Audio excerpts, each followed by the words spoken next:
Okay, so the generator shut down with the automatic shutdown, and we're going to try to start it again.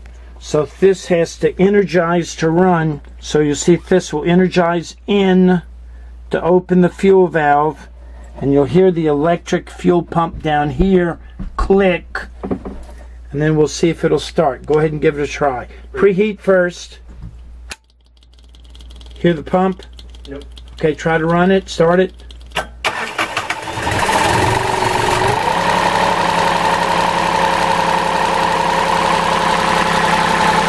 Okay, we're going too slow.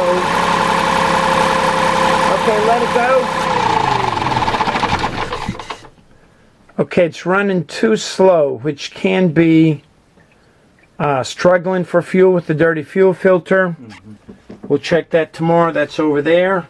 It cut out when I let the preheat button off. Does that indicate anything? Or it could be the logic controller, where the low oil pressure safety switch turns it off, or the high temperature safety switch turned it off. I forgot about that. But I'm feeling it, and it's just normal hot. Okay. It's not super hot. Yeah. So it might be the low oil safety switch, or it might be struggling for fuel, because when it ran very slow. It should always run at 1800 RPMs. So one more time, let's give it a try, see what it'll do.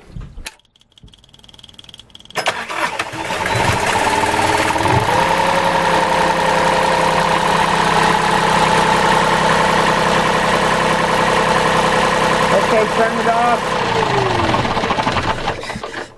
We'll wait till it cools down and check it tomorrow to see what's going on. Okay.